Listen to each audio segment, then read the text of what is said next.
ओम शांति। ओम शांति। ओम शांति।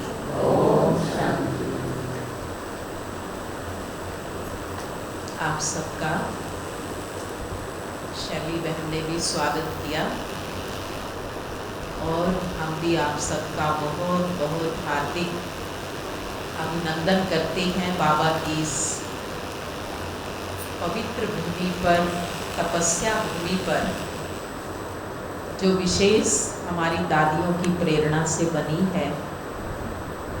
और पंजाब जोन के अंदर ये जो हमारा रिट्रीट सेंटर है, इसमें अधिकतर भट्टियों के प्रोग्राम चलते हैं। तो एक बहुत ही पवित्र योग युक्त साइलेंस का वातावरण, शहर की दौड़ धूप से बिल्कुल परे, शांत एकांत में, जैसे योगी तपस्वी तपस्या करते हैं ना एकांत स्थान पर, तो आप सब भी आज से लेकर के आज, कल और परसों दोपहर तक, ये जो हमें 2.5-3 दिन मिले हैं सेवा अपनी तपस्या करने के लिए, और ख़ास आप सभी अपने अपने कारोबार से छुट्टी लेकर के बाबा के घर में पधारे हैं। आप सबको रहने की व्यवस्था ठीक मिली होगी, सबको ठीक मिली है रहने की, किसी को कोई दिक्कत तो नहीं है? बहुत अच्छा। तो इसलिए बिल्कुल सब बातों से निवृत्त होकर हम सभी बहुत अच्छी साधना करेंगे, यहाँ चिंतन भी करेंगे और रियलाइजेशन भी करेंगे। मैं एक छोटा सा अनुरोध पहले करती हूँ। टीचर्स बहनें इसमें बैठी हैं, हाथ खड़ा करेंगी। रूहानी टीचर बहनें, जो भी टीचर बहनें वो आगे आकर के बैठे। फर्स्ट रो आपके लिए खाली रखी जाती है, आगे आ जाएंगी। जो भी बहनें सेंटर इंचार्ज या सेंटर से आई हुई बहनें हैं, वो आगे आकर के बैठे। तो हम सभी बाबा के बच्चे जिस दिन से बाबा के बनते हैं, उस दिन से ही हम अपनी पढ़ाई के चारों विषय, ज्ञान, योग, धारणा और सेवा, सब्जेक्ट है ना ये हमारी पढ़ाई के। हम सब कौन हैं? स्टूडेंट हैं। शिव बाबा के बच्चे भी हैं और सुप्रीम शिक्षक के हम सब स्टूडेंट भी हैं। और आज भी सुबह बाबा ने कहा कि सच्चे सतगुरु के हम सब फॉलोअर्स भी हैं। तो इसलिए हमारी पढ़ाई तो पहले दिन से ही, साधना का जो पथ है हमारा, उस पर चलना तो हम शुरू कर देते हैं। लेकिन बाबा ने इस अनमोल जीवन का जो महत्व बताया है, ये संगम युगी जीवन, इसकी तुलना किससे की है बाबा ने? किससे की है? हीरे तुल्य है। सतयुगी जीवन भी सोने जैसा होगा, लेकिन संगम युगी जीवन हीरे तुल्य है, क्योंकि स्वयं भगवान हमारी पालना करता है। जो सुख और सुविधाएं हमें सतयुग में मिलेगी वो अपार होंगी, लेकिन जो संगम पर मिलती हैं उसके आगे वो भी कुछ नहीं है। वहाँ पर हम किसकी संतान कहलाएंगे? देवताओं की। और यहाँ हम किसकी संतान हैं? स्वयं भगवान की संतान। बाबा मिलन की अनुभूति करते हैं, तो इसलिए भक्त आत्माएं केवल गायन करती हैं कि भगवान पालनहार है। बोलते हैं ना ऐसा कि भगवान सबकी पालना करता है, पालनहार है। लेकिन सचमुच में वो कैसे पालना करता है, उसका अनुभव कौन करते हैं? हम सब बाबा के बच्चे। बाबा की जो पालना है वो सुबह सुबह अमृत वेले से लेकर शुरू हो जाती है। कितना ध्यान रखता है, सवेरे सवेरे उठते ही बाबा अपने बच्चों को विजय का तिलक लगाते हैं। लगाते हैं ना अमृत वेले। लेकिन तिलक किसको लगता है? जो बड़े प्यार से उठते हैं, बहुत प्यार से बाबा को याद करते हैं, तो भगवान उनको विजय का तिलक लगाता है, सफलता की माला उनके गले में डालता है, बाबा उनको वरदान देते हैं। ये पालना है कितनी बड़ी। लेकिन ये पालना का आनंद वो बच्चे अनुभव करते हैं जो सुबह सुबह प्यार से उठ करके उसको याद करते हैं। सचमुच में महसूस होता है सवेरे सवेरे बाबा ने हमारा श्रृंगार कर दिया। तो आप में से कौन कौन अमृत वेले उठ करके इस पालना का आनंद लेते हैं? बहुत अच्छी बात है। थोड़े से हाथ नीचे हैं, बाकी सबके ऊपर है। बहुत अच्छा है। तो इसलिए सुबह सुबह आँख खुलते ही पहला काम कौन सा है? आँख खुलते ही सबसे पहला संकल्प कौन सा करना है? बाबा गुड मॉर्निंग। सबसे पहले बाबा से गुड मॉर्निंग। आँख खुलते ही बाबा की नज़र जैसे मेरे ऊपर पड़ रही है, बाबा की शक्ति, उसकी दुआएं। और जो सुबह सुबह भगवान का वरदान ले लेता है, उसकी शक्ति से भरपूर हो जाता है, उसका सारा दिन बहुत अच्छा बीतता है। और ये जो अमृत वेले की पालना है, उसके लिए बाबा ने कहा है कि बच्चे सुबह सुबह बाबा के खुले भंडारे होते हैं, कोई ताला चाबी नहीं होता है, जितना चाहो अपने आप को भरपूर कर सकते हैं, जो चाहो वो बाबा से मनवा सकते हो। अगर कोई भूल हो गई, कोई पाप कर्म हो गया, तो उसकी क्षमा ले सकते हैं, उसको माफ करा सकते हैं, है? शक्ति और वरदान तो मिलता ही है। तो इसलिए पालना का जो पहला चरण है सुबह सुबह, उसका पहला पहला जो आनंद है वो जीवन में लेना है। हम सब भट्ठी में आए हैं तो बहुत सारी चीज़ों की हमें जांच करनी है कि जो हमें संगम युग पर करना चाहिए, क्या हम वो कर रहे हैं। तो कुछ छोटी छोटी बातें मैं आपको वही बताऊंगी, क्योंकि भट्ठी माना अपना आत्म निरीक्षण, अपनी चेकिंग, अपनी जांच कि मुझे कहाँ होना चाहिए और मैं कहाँ खड़ा हूँ। जैसे जो शरीर का जो फिजिकल चेकअप होता है ना, जो समझदार लोग होते हैं बीमार होने से पहले अपने शरीर की जांच रखवाते हैं, ताकि बीमारी आने से पहले ही वो सावधान हो जाएं। अगर थोड़ा थोड़ा कुछ है तो भी वो उसको ठीक कर ले। तो हमें अपने इस अलौकिक जीवन में जो अपनी आत्मा की जांच है, जो अपनी मन की स्थिति की जांच है, जो अपने आप का दर्शन है, वो बीच बीच में करना बहुत ज़रूरी है। क्योंकि कई बार हम पुरुषार्थ को भी एक साधारण दिनचर्या बना लेते हैं। सुबह उठे, अमृत वेला जैसा तैसा किया, फिर बाबा की क्लास की, मुरली सुनी और फिर गए अपने धंधे दोहरी में, और फिर अगले दिन ही ध्यान आता है और शाम तक बाबा की मुरली की बातें भी थोड़ा थोड़ा विस्मृति हो जाती हैं। कई बार तो अगले दिन पूछो ना वरदान क्या था, साफ हो जाता है। ऐसा क्यों होता है? हमने कई बार चलते चलते हम भक्तों की तरह, जैसे भक्त आत्माएं मंदिर में गए, घंटी बजाई, थोड़ा पूजा पाठ किया, फिर सारा दिन अपने धंधे दोहरी में लिप्त हो गए। लेकिन हमारा जो पुरुषार्थ है, हमें बाबा ने जो काम दिया है, तो हमें बाबा ने कर्म योगी बनाया है। कर्म योगी। और कर्म तो हम सारा दिन करते हैं। श्वास लेना भी कर्म है, सोना जागना भी कर्म है, भोजन खाना भी कर्म है, भोजन पकाना भी कर्म है, खिलाना भी कर्म है। हर कर्म में बाबा की याद, उसको कहेंगे कर्म योगी।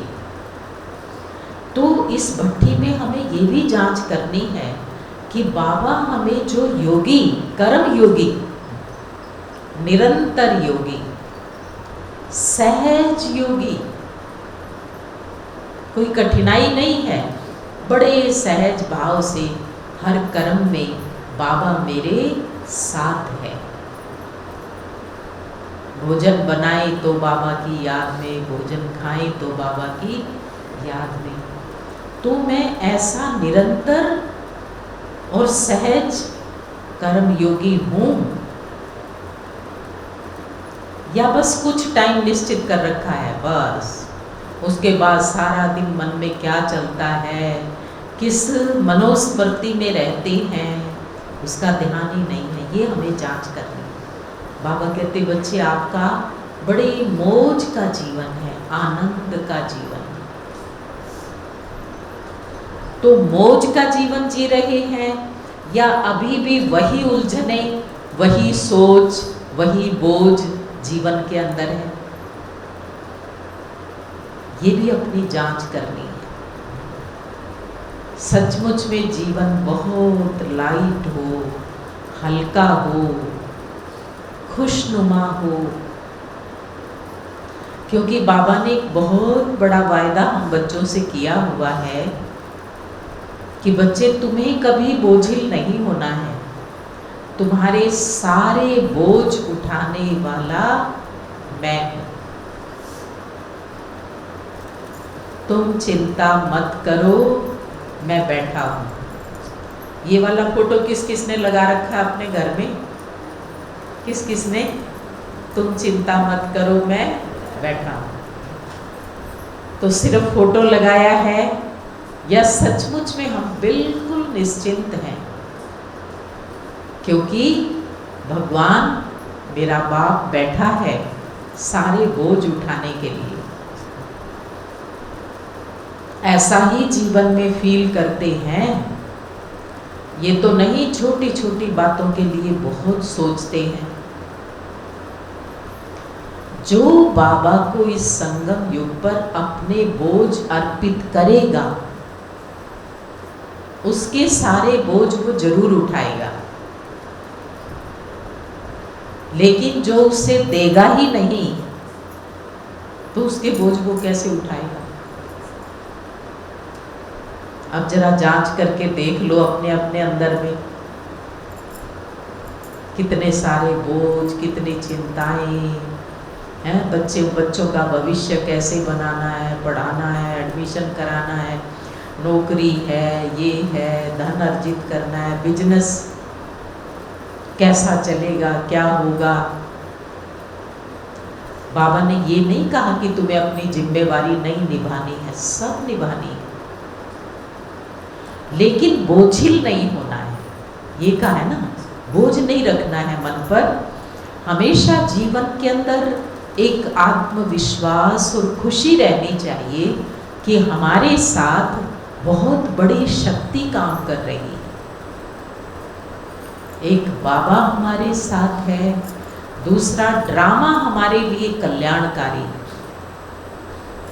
है कि नहीं? ड्रामा कल्याणकारी।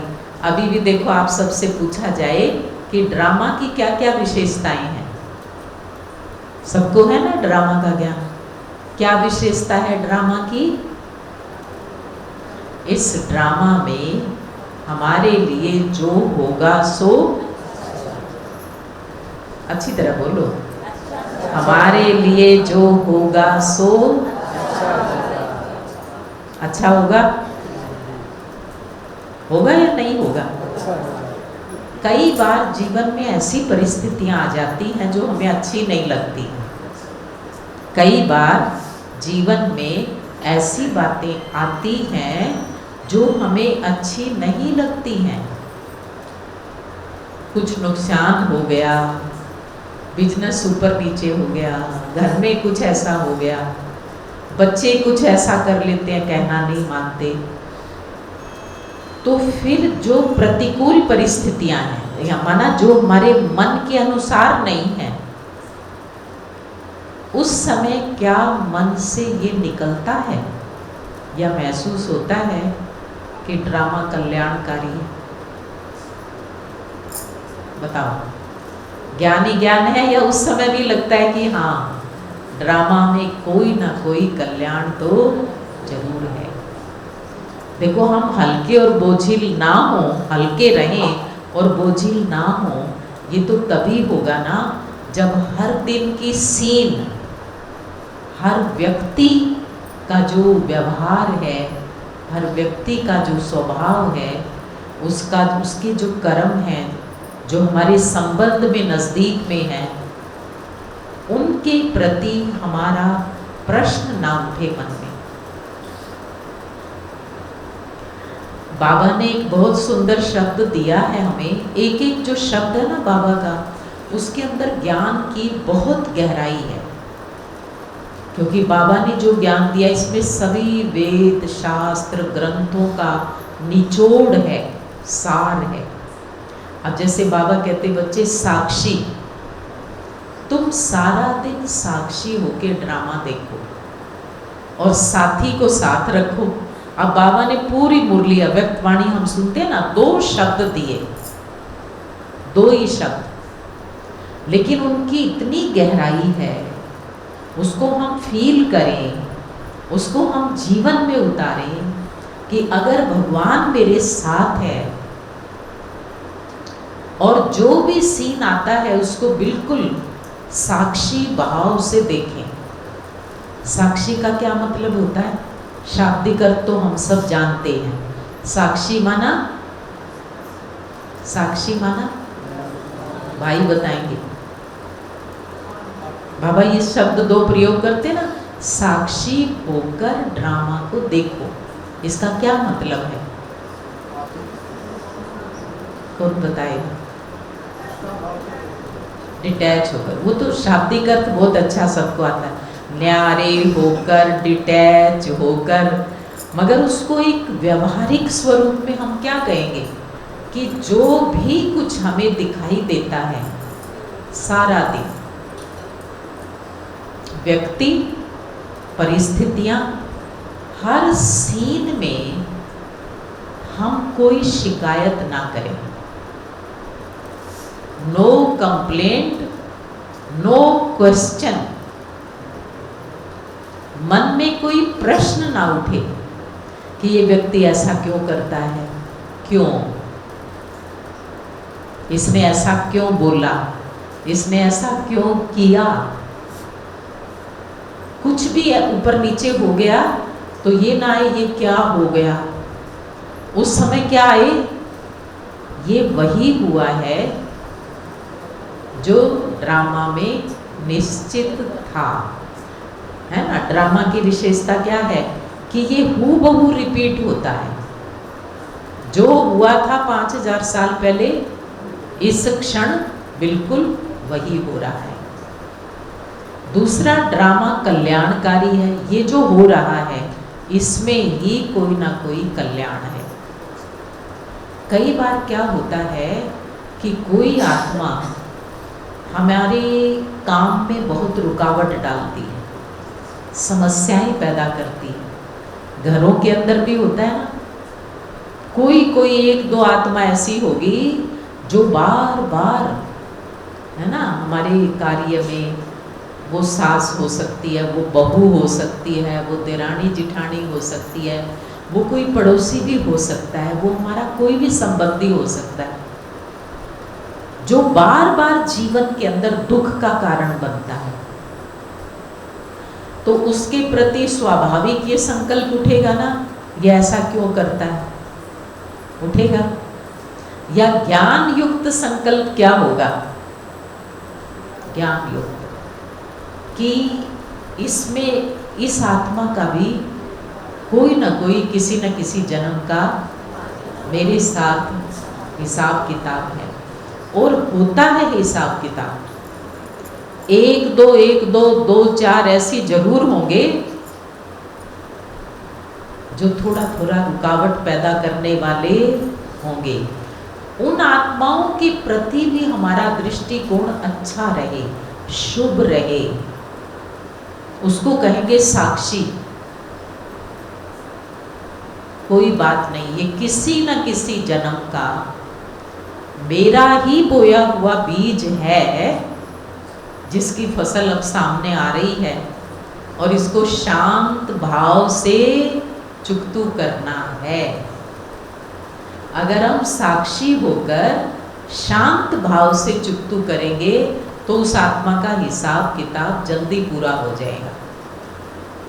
और अगर हम बार बार रिएक्ट करेंगे, क्यों क्या करेंगे, हम भी कुछ ना कुछ और ऐसा वैसा बोल देंगे या कर देंगे, तो क्या होगा कि पुराना हिसाब तो चुकतू हो ही रहा है, लेकिन कुछ नया खाता भी क्रिएट हो जाएगा। कुछ दिन पहले हम दादी जी की क्लास पढ़ रहे थे, तो उसमें दादी ने कहा कि कुछ भी सीन दिखता है ना, समझ लो, पर उसको चित्त में ना रखो। कुछ ऊपर नीचे कोई करता है ना, तो उसको समझाने की जरूरत नहीं है, अपने आप को समझा लो कि इसने तो ऐसा ही करना है, लेकिन मुझे खुश रहना है। दूसरों के व्यवहार के आधार पर अपने मन की स्थिति को ऊपर नीचे नहीं करना है। हमें बाबा ने समझ दिया ना, बच्चे एक रस रहो, सब आत्माएं हैं, सबका रोल है, सब अलग अलग तरह से करेंगे। घर में 5 मेंबर हैं, सबके संस्कार अलग, सबके कर्मों के खाते अलग, सबने कुछ अलग ही करना है, क्योंकि वो एक अलग एक्टर है। घर के 5 एक्टर 5 तरह के एक्शन करेंगे ना, एक जैसी नहीं कर सकते हैं। और हम सारा दिन कई बार इस पुरुषार्थ में लग जाते हैं, दूसरों को बदलने के पुरुषार्थ में। अगर कोई कहने से नहीं बदलते तो मन ही मन सोच सोच के बदलना चाहते। अब कई बार बच्चे कहना नहीं मानते तो मन ही मन से सोचते इसको ऐसे नहीं करना चाहिए, सुबह जल्दी क्यों नहीं उठता, ये पढ़ाई ठीक क्यों नहीं करता, ये फलाना काम ऐसे क्यों नहीं करता, माना मन ही मन से। तो ये सब कुछ वेस्ट ऑफ टाइम है। हमें शुभ भावना जरूर रखनी है कि वो अच्छे से अच्छा करें, लेकिन बहुत ज़्यादा उसके चिंतन में जाते हैं तो वो व्यर्थ चिंतन। तो इसलिए बिल्कुल लाइट रहो, साक्षी भाव से ड्रामा को देखो और साथी को सदा अपने साथ रखो। बाबा मेरे साथ है, दिन भर में हर कर्म में उसको जोड़ के रखो अपने साथ। भोजन बनाओ तो बाबा से पूछ लो, जैसे बच्चों से पूछते हैं ना, आज क्या खाओगे, क्या बनाएं, जो उनकी रुचि होती है वैसा ही ऐसे बाबा से भी पूछ लो। फिर बाबा को भोग लगाओ, खाओ तो बाबा को याद करके, फिर ऑफिस में जाओ, दुकान में जाओ, स्कूटर साइकिल पर जाओ या गाड़ी में जाओ, तो बाबा को भी अपने साथ रखो, साथ साथ रखो। तो जहाँ भगवान साथ है वहाँ खुशी भी रहेगी, वहाँ शक्ति भी रहेगी और वहाँ सफलता भी रहेगी। ठीक है ना, सारे बोझ हल्के हो जाएंगे। बाबा कहते बच्चे सब बोझ मेरे को अर्पित कर दो, तुम लाइट रहो। तो इसलिए इस संगम युग का हमें आनंद लेना है। तो बिल्कुल लाइट रहो, सरल रहो, सरल चित्त। सरल चित्त को ही बाबा दूसरे शब्दों में कहते हैं समाधान स्वरूप। समाधान, इजी नेचर। कोई कोई होते हैं जो प्रॉब्लम नेचर होते हैं, प्रॉब्लम सारा दिन। दूध ठंडा है तो कहेंगे ठंडा क्यों, थोड़ा सा गर्म है तो कहेंगे गर्म क्यों, है ना, क्यों लगाएंगे। जरा सा नमक ज़्यादा पड़ गया तो क्यों। तो ये जो क्यों क्या कैसे करते हैं ना, वो कौन होते हैं? गुलजार दादी एक शब्द देते थे उनको कि जो सारा दिन कह की भाषा बोलते हैं। कौन बोलता है कह की भाषा? कौवा, है ना। और हमें बाबा ने क्या बनाया है? हंस, मोती चुगने वाला। कह की भाषा नहीं, क्वेश्चन वाली भाषा नहीं। समाधान जो होता है ना, वो फुल स्टॉप लगाता है,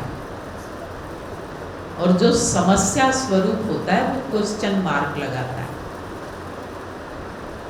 क्वेश्चन मार्क हर बात में। बाबा की एक मुरली की पॉइंट्स मुझे बहुत अच्छी लगती है, जिसको मैं खुद चिंतन भी करती हूँ और उसको रियलाइज भी करती हूँ। बाबा ने एक बार सुनाया था, सूर्यवंशी आत्माओं के लक्षण क्या होंगे और चंद्रवंशी आत्माओं के लक्षण क्या होंगे। तो हम सबको कहाँ उतरना है? बताओ कहाँ उतरना है?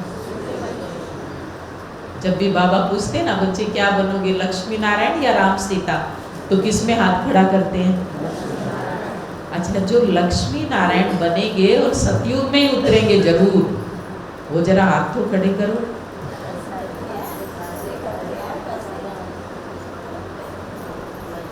अच्छा, जो चंद्रवंश में उतरेंगे वो जरा हाथ खड़े करो। एक भी नहीं है।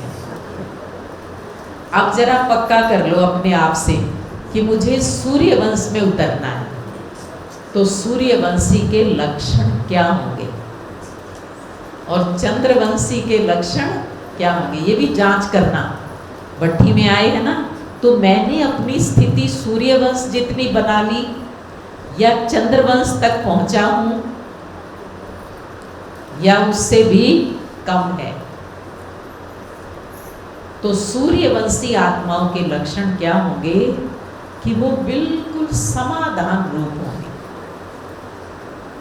कोई क्वेश्चन नहीं, कोई क्यों क्या नहीं, कोई संघर्ष नहीं।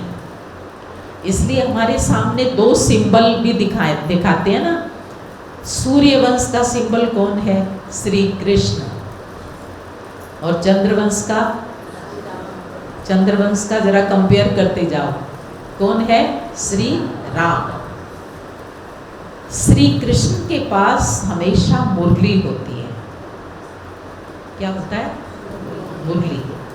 वो मुरली बजाता है, वो रास करता है और वो मक्खन खाता है।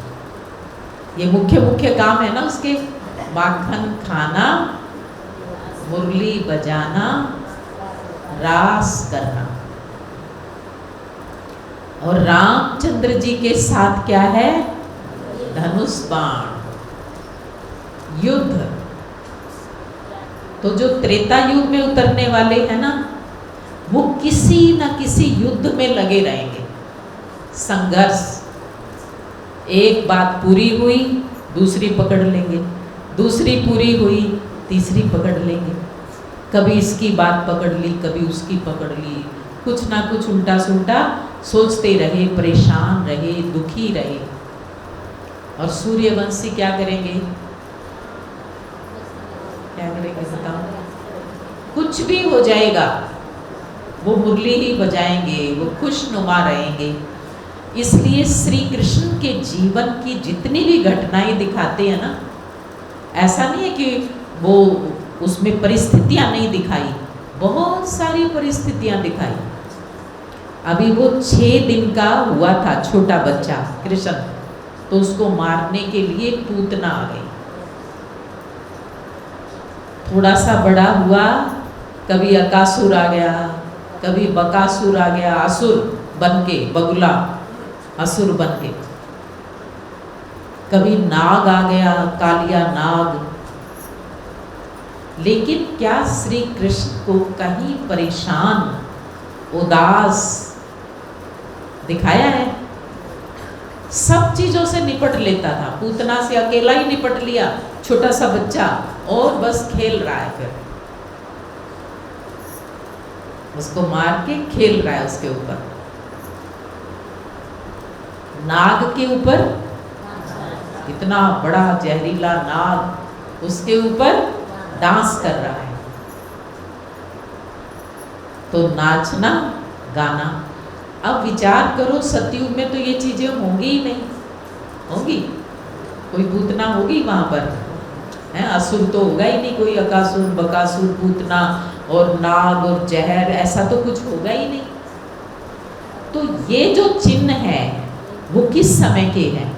कि इस संगम युग पर जो सूर्यवंश में आने वाली आत्माएं हैं, श्री कृष्ण और उसके साथी सहयोगी सूर्यवंशी, कितनी भी परिस्थिति आए जीवन में, लेकिन वो कभी उदास और निराश नहीं होते।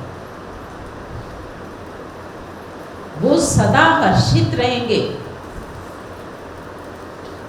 और किस लिए हर्षित रहेंगे? क्योंकि बाबा उनके साथ है। तो सूर्यवंश में सबने हाथ उठाया।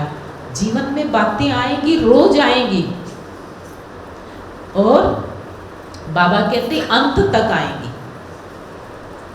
हम ये इंतजार ना करें कि परिस्थितियां खत्म हो जाएंगी, हर दिन आएंगी, लेकिन हमें कभी विचलित नहीं होना है। और उसके लिए कल्याण की बिंदी लगानी है, कल्याण की बिंदी। कुछ भी हो जाए, कैसी भी बात हो जाए, हमें उसमें क्या लगाना है? कल्याण की बिंदी, कि ये जो कुछ हुआ है इसमें भी कोई ना कोई कल्याण है। अब इस बात को बड़ी गहराई से हमें समझना है। कई बार बड़ी गंभीर से गंभीर कहेंगे हम, कोई निकट संबंधी चला गया, लेकिन जो सच्चा योगी है, ज्ञानी है, समझ रहा है कर्म गति को, वो उसमें भी कभी विचलित नहीं होगा, क्योंकि आत्माओं का आना और उनका जाना वो कर्म खाते से होता है। होता है कि नहीं? कोई बच्चा आपके घर में आया है तो वो कोई ना कोई पूर्व जन्म के हिसाब किताब से आया है, और जिस दिन वो जाएगा वो हिसाब चुकतू होते वो आत्मा चली जाएगी। तो ये मिलना और बिछुड़ना ये कर्म खाते के अनुसार होता है। अब अगर हम देह अभिमान में हैं तो सोचेंगे मेरा बच्चा, मेरा पति, मेरा फलाना। और अगर बुद्धि में ज्ञान की स्पष्टता होगी तो सोचेंगे वो एक आत्मा थी, ये मेरा पार्ट था, वो हिसाब पूरा हो गया। इसलिए ज्ञान की बहुत गहराई है। ये ड्रामा का ज्ञान बड़ा विचित्र है, कर्म गति बड़ी विचित्र है। उसको जितना हम मंथन करेंगे, चिंतन करेंगे, रियलाइज करेंगे, तो हमें कोई भी सीन, कोई भी घटना वो हमारे मन को हिलाएगी नहीं। हम अंगद के समान अचल अडोल रहेंगे। बाबा ने ये टाइटल हमें क्यों दिया है? बच्चे तुम महावीर हो। बहनों को कहा तुम शिव शक्तियां हो। तो शक्तियों के आगे कितनी भी बात आ जाए वो कभी विचलित नहीं होती। तो इसलिए बाबा की ज्ञान की वो गहराई मेरे जीवन में कितनी आई है कि मुझे कोई सीन गलत ना लगे, कोई व्यक्ति गलत ना लगे। वो गलत नहीं है, उसका ये पार्ट है। और हमें घर में भी बच्चों को, परिवार को हम संभालते हैं, हमें गाइड बनना है, कंट्रोलर नहीं। ये ध्यान रखना है। आपका पिता का रोल है, माँ का रोल है। उसको समझाओ, उसको सिखाओ, उनको आगे बढ़ाओ। लेकिन हमें कभी भी कंट्रोलर नहीं बनना कि जो मैं कहूँ वही होना चाहिए। मेरी मर्जी के बिना पत्ता भी नहीं हिलना चाहिए, वो नहीं। अपनी जो दादी प्रकाशमणि जी थे ना, तो वो एक बड़ी अच्छी कहानी सुनाते थे, बड़े की कहानी। बड़ा, अगर हम घर में बड़े हैं तो दादी जी कहती थी, बड़ा, एक बार बड़े से किसी ने पूछा कि तेरा नाम बड़ा क्यों पड़ा? तो उसने कहा कि मैं ऐसे ही बड़ा नहीं बना, पहले मुझे भिगोया गया दाल को, फिर उसको पीसा गया, फिर उसको गरम गरम तेल में कढ़ाई में तला गया, फिर गरम तेल से निकाल के ठंडे पानी में डाल दिया, फिर उसके ऊपर नमक मिर्च मसाले डाल दिए गए, तब जाके वो बड़ा कहलाया। तो इसलिए अगर हम बड़े हैं तो वो अभिमान देभान नहीं हो, लेकिन बड़ा माना कुछ सुनना पड़ेगा, कुछ समाना पड़ेगा, कुछ सहन करना पड़ेगा। लेकिन अगर सहन भी करना पड़े तो भी हम सहज भाव से करें। तो अपने मन की स्थिति को मजबूत रखना वो बहुत जरूरी है। इसलिए हमें सूर्य वंश में आना है, बड़ा बनना है ना, तो इसलिए सदा मुस्कुराते रहो। बाबा की मुरली की बातें कानों में गूंजती रहें, लोगों की बातें नहीं। एक बार बाबा ने बड़े 2 शब्द, जैसे साकार मुरली थी बाबा की, उसमें कहा, बच्चे मेरी नहीं सुनते हैं, औरों की बहुत सुनते हैं। मतलब किसी ने 2 बातें कह दी ना, उनको 1000 बार मन में दोहरा लेंगे, उसने ये क्यों कहा, कैसे कहा, नहीं कहना चाहिए था। और बाबा की मुरली की बातें नहीं सुनते हैं। मतलब एक बार मुरली सुन ली, फिर उन बातों को बार बार सुनो, उनको दोहराओ, आज बाबा ने क्या कहा। तो बाबा ने कहा, बच्चे मेरी नहीं सुनते और औरों की बहुत सुनते हैं। इसलिए बाबा की मुरली का मंथन और चिंतन करें, बाबा के साथ मिलन मनाएं, तो जीवन बड़ा आनंदित हो जाएगा। ये एक बड़ी खुशी होनी चाहिए जीवन में कि मुझे कौन मिला है, कौन मिला है, और वो क्या बना रहा है। सहज भाव से मिल गया ना बाबा, तो जैसे अनमोल चीज भी सस्ती मिल जाए तो उसकी वैल्यू नहीं रहती। इसलिए मुझे कौन मिला है और ये कौन सा समय चल रहा है। देखो, बड़ी नाजुक परिस्थितियां हैं आज दुनिया की, बहुत नाजुक, कभी भी कुछ भी हो सकता है। इसलिए अपने समय की कीमत को समझना है, और प्रभु मिलन का जो आनंद है ना, उसको जीवन में अच्छी तरह से लेना है। सारे के सारे बोझ भगवान को अर्पित करके, बिल्कुल लाइट होकर के, खुशनुमा होकर के जीवन में रहना है। कहीं भी टकराना नहीं है हमें, कहीं किसी से टकराव नहीं। जो जैसा है वैसा उसे एक्सेप्ट करें, स्वीकार कर लें। हमारी अधिकतर समस्याएं सरल हो जाएंगी। हर आत्मा जो जैसी है, खुद को समझाना है, उसको नहीं। उसके संस्कार ऐसे हैं, बेचारी आत्मा का रोल यही है। लेकिन मुझे जो रोल बाबा ने दिया है वो कौन सा दिया है? तो इसलिए अपने मन को, चित्त को बड़ा शांत चित्त और सदा संतुष्ट होकर के रहना है। संतुष्ट, बाबा मिला तो सब कुछ मिला। किसी के पास कुछ भी हो, मेरे साथ स्वयं भगवान है। मैंने तो खास ये जो लाइन है ना, इसको बहुत सालों से अंडरलाइन करके रखा है, संतुष्टता के लिए। किसी के पास कुछ भी हो, मेरे साथ स्वयं, बोलो जरा, मेरे साथ स्वयं भगवान है। और जहां भगवान है वहां विजय है।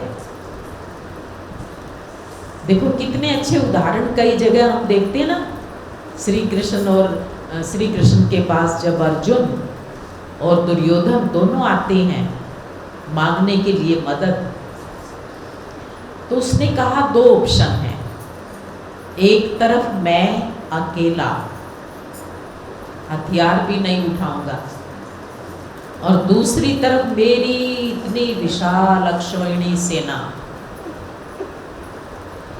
अर्जुन ने क्या मांगा था, पता है ना ये कहानी तो सबको। दुर्योधन ने क्या मांगा था कि मुझे सेना ही चाहिए, इसका क्या करूंगा, निहत्थे का, ना ये हथियार उठाएगा, युद्ध में तो करेगा क्या।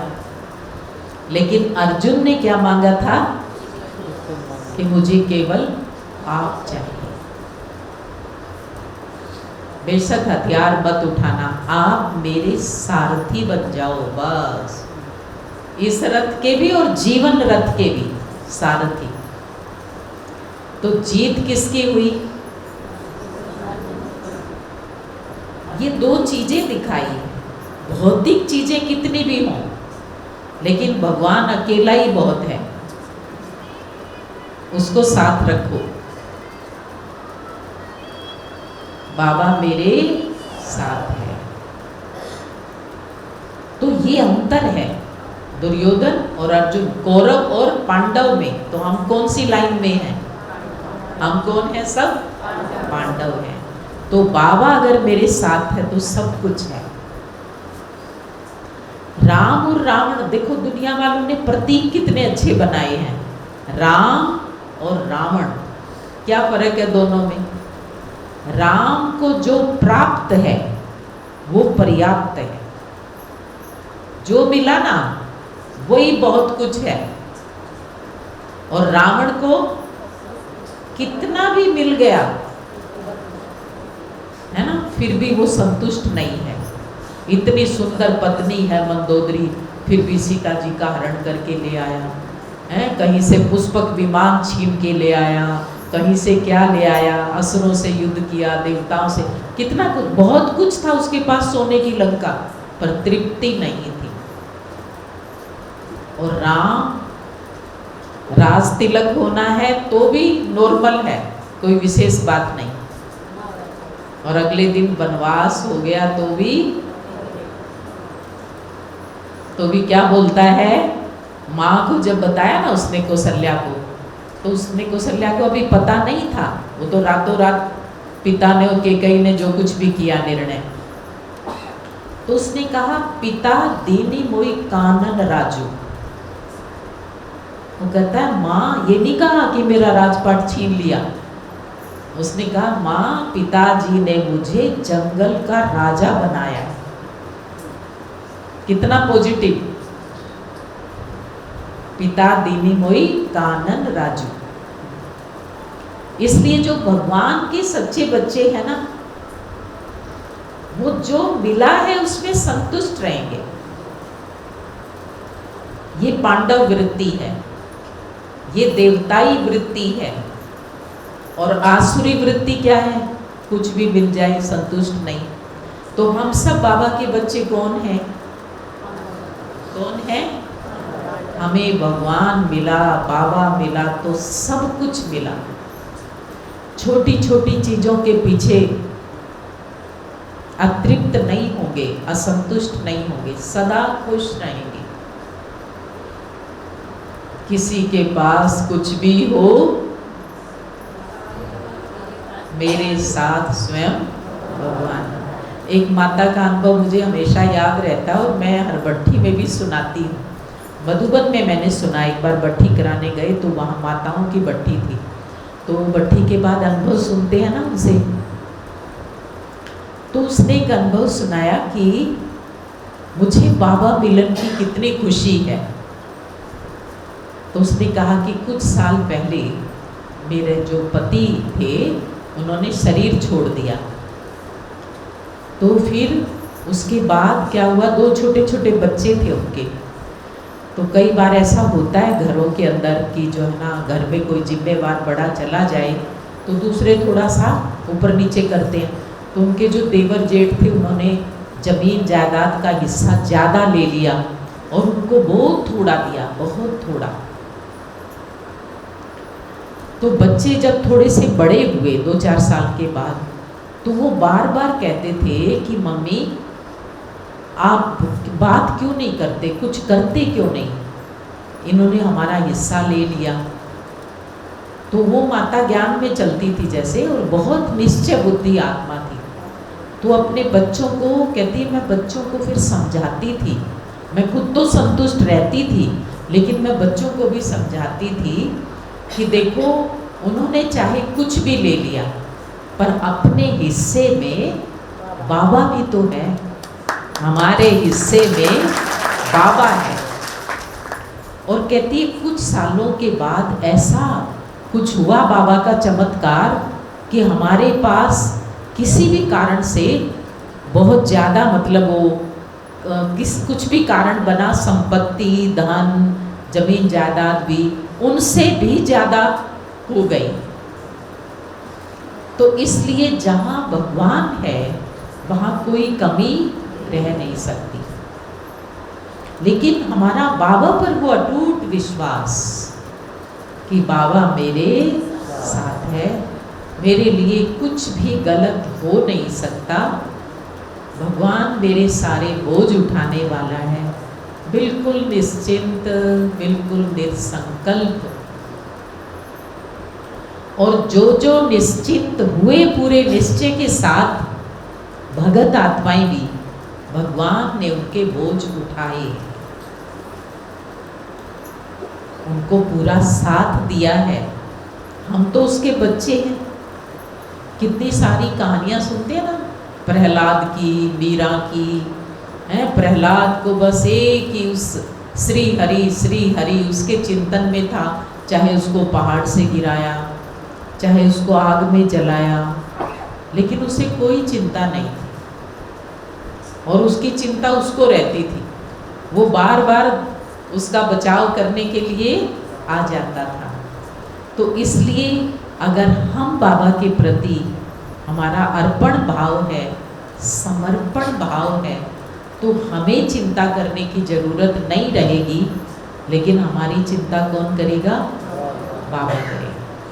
तो इसलिए जो घर में फोटो रखा है ना, तुम चिंता मत करो, मैं बैठा हूँ, इसको पक्का कर लो, पक्का कर लो। हमें तो जीवन में अनेक बार के अनुभव हैं कि बाबा वो काम जीवन में कर देता है जो किसी मनुष्य की शक्ति नहीं कर सकती, जो हमारी शक्ति नहीं कर सकती। अगर हम उसको सौंपते हैं, अगर हम उसको जिम्मेवारी देते हैं, अगर हम उसके ऊपर छोड़ते हैं, तो बाबा सब काम सरल कर देता है। बाबा बैठा है, तुम निश्चिंत रहो। अभी एक छोटा सा अनुभव सुना के मैं पूरा करूंगी, फिर हम योग करेंगे। कुछ हमारी जो घरों में रहने वाली माताएं बहनें होती है ना, उनके इतने अच्छे अच्छे अनुभव होते हैं, क्योंकि भगवान जो सच्चे हैं, साफ दिल हैं, सरल चित्त हैं, उसको ज़्यादा बुद्धिमान नहीं चाहिए, उसको साफ सरल चित्त, सहज निश्चय वाले बच्चे चाहिए। तो कितनी सारी ऐसी भोली भाली माताएं होती हैं जो इस बात को अपने दिल में बिठा लेती हैं कि बाबा बैठा है, मुझे कोई चिंता करने की ज़रूरत ही नहीं है।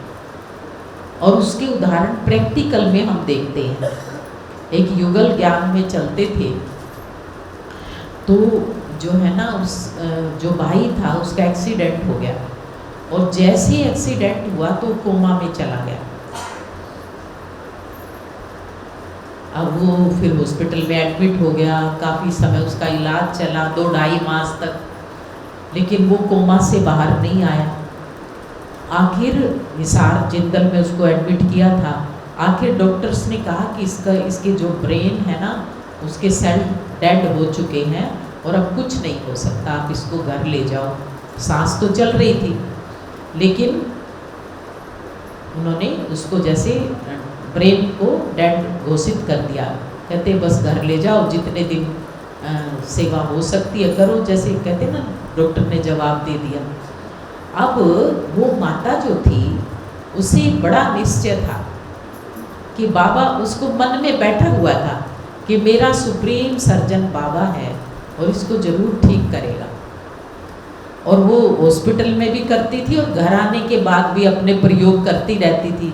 रोज़ बाबा को याद करती है, उसको उसके मस्तक को ऐसे वो स्पर्श करके हाथ को, मैं मास्टर सर्वशक्तिवान हूँ, उसको वो देती। वो जो फूड पाइप थी उससे जो भोजन जाता था उसको भी पूरी तरह चार्ज करके, पानी है, दूध है, तब उसको देती थी। और यही संकल्प था कि बाबा की शक्ति इसको ठीक करेगी।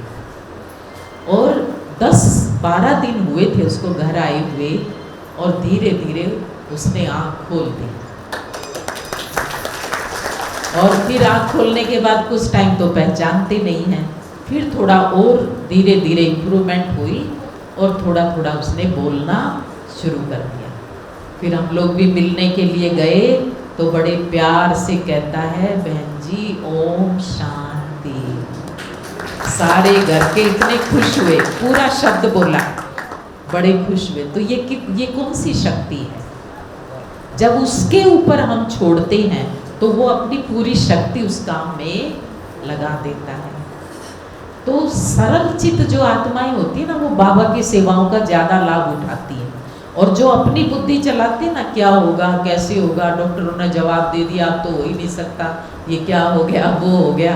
तो इसलिए बाबा कहते हैं मुझे दिमाग वाले नहीं। कौन से बच्चे ज़्यादा प्रिय हैं? दिल वाले हैं, दिल वाले। दिमाग वाले, दिमाग होना अच्छी बात है, पर बहुत ज़्यादा दिमाग अपना ही चलाना और बाबा को किनारे कर देना, वो ठीक नहीं। ठीक है, तो हम बाबा के दिल वाले बच्चे हैं। कौन कौन है दिल वाले? हाथ खड़े करो। सब दिल वाले। हम बाबा के दिल वाले बच्चे हैं। हम सूर्यवंशी आत्माएं हैं। हम कभी शिकायतें करने वाले नहीं, हम समाधान स्वरूप हैं। तो इस भट्टी में हमें ये जरूर पक्का करके जाना है। इससे हमारा चित्त बिल्कुल हल्का रहेगा, लाइट। बाबा मेरे साथ है तो मेरे लिए जो होगा सो अच्छा होगा। ओम शांति। अभी हम उस प्यारे बाबा को बहुत प्यार से याद करेंगे थोड़ी देर। उसके बाद फिर बड़ी दीदियाँ आएंगी, प्रोग्राम बताएंगी अभी बहन जी आपको।